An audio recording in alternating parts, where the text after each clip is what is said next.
You know, I've never done this before in the middle of the year, in June, to give you a rundown of the best products of the year so far. Now, I've made 48 or is it 49 episodes of the Audiophiliac in 2023. And I'm looking over this list and I'm thinking, you know, there's a lot of really, really strong contenders for product of the year that I announce every year in December. So I thought, yeah, I'm going to give you guys, let's say, a peek behind the curtain to see what are the really strong contenders so far in this year.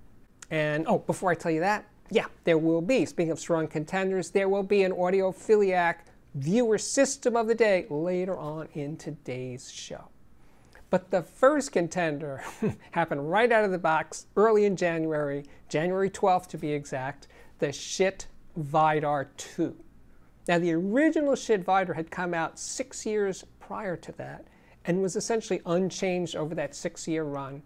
But the guys at Schiit had come up with a bunch of improvements and ideas of how to make the Vidar even better, so they released this new model, the Vidar 2, which looks almost identical, except this one has, very handy, a standby button on the front, right there with that little round button on the front, where before to turn the amp on and off, you had to reach around behind it. So now you can just hit that button and be in business. Anyway, it's 100 watts per channel. It's still 100 watts per channel into 8 ohms, 200 watts channel into 4 ohms. I did have an original Vidar to compare the 1 and the 2 next to each other, and the 2, I definitely thought, no hesitation here, the 2 is definitely an improvement over the original. It sounds more powerful, it's a warmer, sweeter sounding amp, which is my taste. I'm very impressed. Okay, so then just 3 days later, January 15th of this year, I reviewed the Vandersteen 2 CE Signature 3. Now, I know Vandersteen's going all the way back into the 80s. This new version is the 8th revision of the design. From the outside, they look pretty much identical, but the interior parts, all the parts inside, are all new, as they should be. And anyway, this new version, the original sounded warm and sweet and rich. This new one is far more neutral, far more high-res. Imaging is so focused and clear.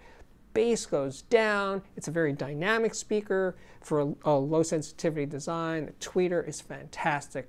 Just nothing but, it was amazing to catch up with the sound of this truly iconic speaker made in California, same as it ever was. Price is $3,600 a pair. The next product on the list is the NAD M23 power amplifier. Now, it came on the review posted on January 23. And I was using the M23 during the Vandersteen review. There's a lot of crossover between reviews.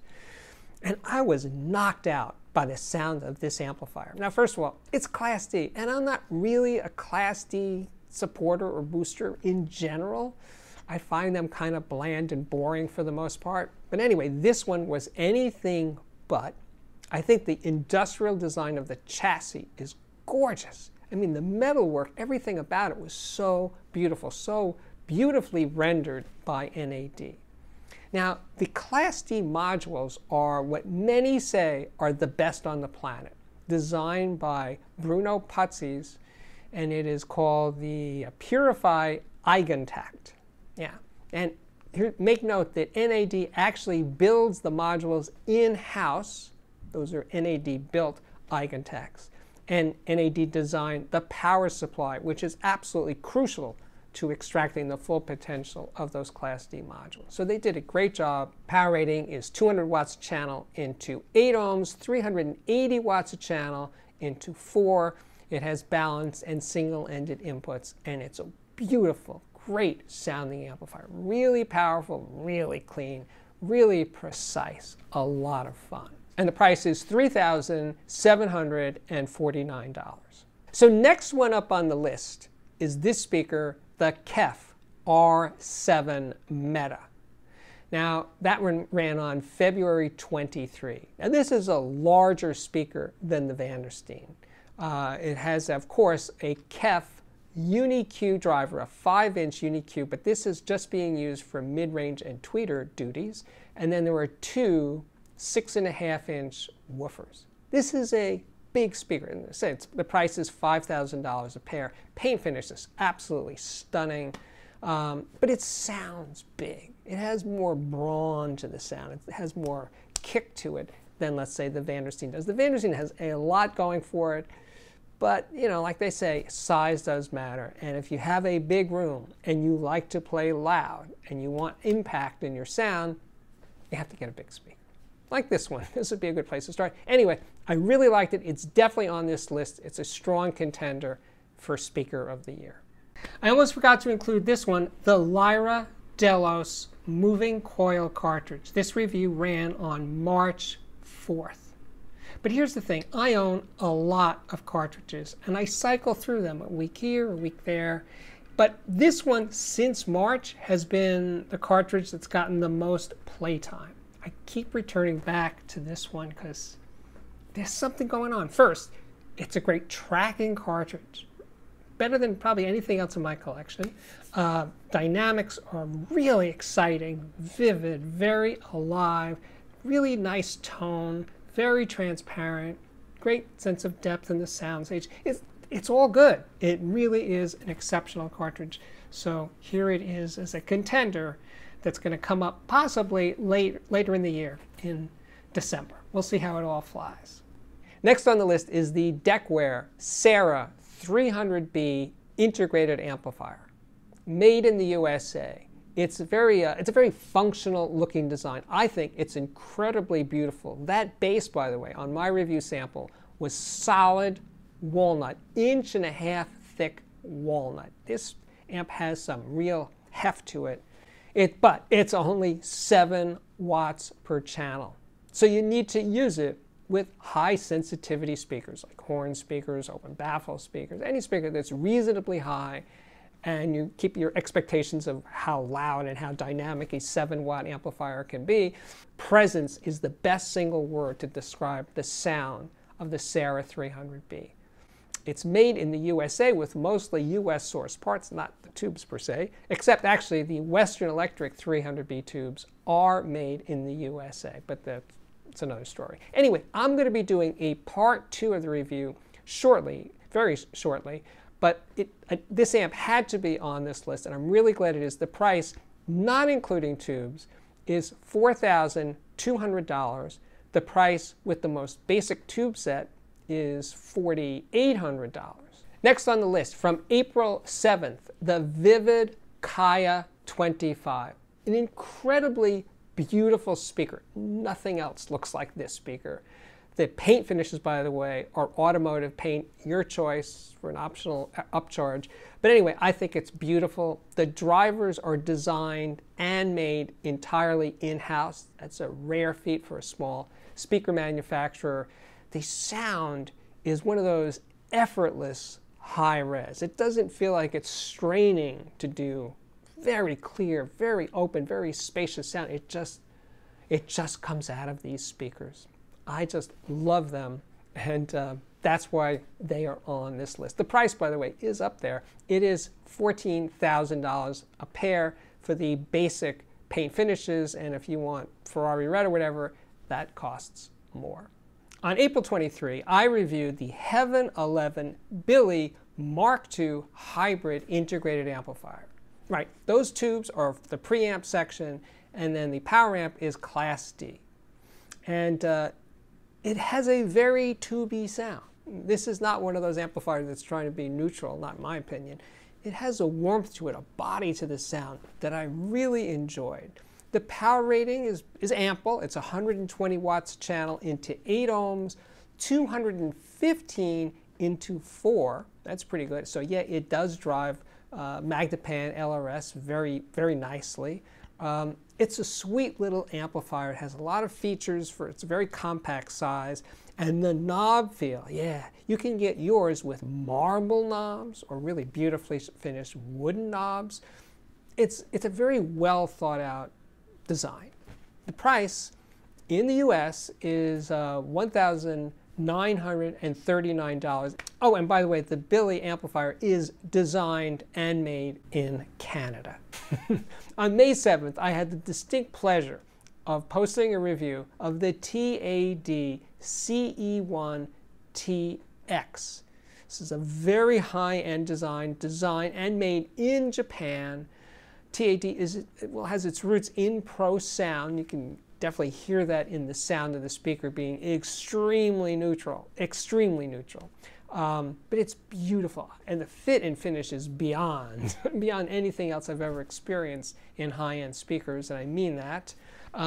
Yeah, great stuff. Now the price is way up there. The price is $32,500 a pair. On June 4th, I posted this review of the Eminent Technology dipole speaker with an 8-inch sealed box woofer. Now, it's kind of like a Magnepan, and I expected it as a planar magnetic mid-range driver. I expected it to sound a lot like a Magnepan, but it didn't. No, it surprised me how different it was, and in many ways better than any Magnepan I have heard in this room. So that doesn't mean all Magnepans, it means the ones that I have heard, which include the LRS, obviously, the 0.7, the 1.7, 3.6, and the 3.7i. That's what I've heard in this room. And this speaker is better than any of them. And the price, by the way, I'll tell you that up front, is $3,200 a pair. It is made in Tallahassee, Florida. But here's the kicker. The kicker is this design, this basic design of the LFT8 has been around since 1990. Now, it's gone through some small refinements, but it's basically the same speaker. And it's amazing to me that I've never really experienced it before. I've heard it here and there, but never under good circumstances. But now that I spent some real quality time with it, I was absolutely blown away by its purity and its transparency and its dynamics compared to a Magnepan. Phenomenal speaker. And here's the kicker. Now, I reviewed the LFT8B, but there's actually one up in the line from that just came out recently. It's called the LFT8C. And the difference for that one is it has a dipole woofer, meaning a woofer firing forward and a second woofer firing back. And I will be doing a follow-up to this review soon, within a month or two or so, something like that. So that brings us up to date for contenders for products of the year. And like I said, this group is absolutely stellar. And speaking of stellar, yeah, now it's time for, that magical time for, the Audiophiliac viewer system of the day. This is Alan's system. He lives in Glasgow, UK. His dedicated room features GIK acoustic treatments. That beautiful reel-to-reel is a Tascam 32. There's an Auralic Aries G1 streamer, Hagel HD30 DAC, Hagel H190 amp. The second amp is a Prima Luna Prologue 1. Turntable, an Origin Live Calypso Mark IV with a Zephyr arm running Miyajima Koetsu Mono, and the second arm, which is illustrious, has a Titanic audio cartridge. Phono preamp is Gold Note PH10. The CD player is Belt Drive. It's a CEC TL51Z. The speakers are Amphion Argon 3. All stands are by Solid Steel. Power cabling is by Titan Audio. Interconnects a mix of AudioQuest, Vandenhull, Y-Wire, and cord. Thank you, Alan. Okay, we are back. My name is Steve Guttenberg, and I am the Audiophiliac. Thank you for watching. It does mean a lot to me when I meet people on the street who recognize me and they tell me how much they enjoy the show. Oh man, it just lifts me up. It is so great to see and meet the people who actually watch the channel. So, fantastic. But if you like the show and you'd like to help support it, here's how you do it. You can become a patron of the show. The address is on the screen right now for Patreon. Patreon accepts payment in dollars, pounds, and euros, and I believe many other currencies at this point. You can join for a month or two or bail and then come back or stick around for years. People do it in varying lengths and levels of support. It's all good. The other thing I can ask you to do as a favor to me is give me a thumbs up when you think I've done good for that episode. I hope this one counts. If you've watched this far, chances are you enjoyed yourself, so please give it a like. And if you have yet to subscribe to the show, now's the time. Hit that subscribe button, and when you do, remember to hit the little notification bell so you'll be notified every time there's an amazing, or not so amazing, new episode.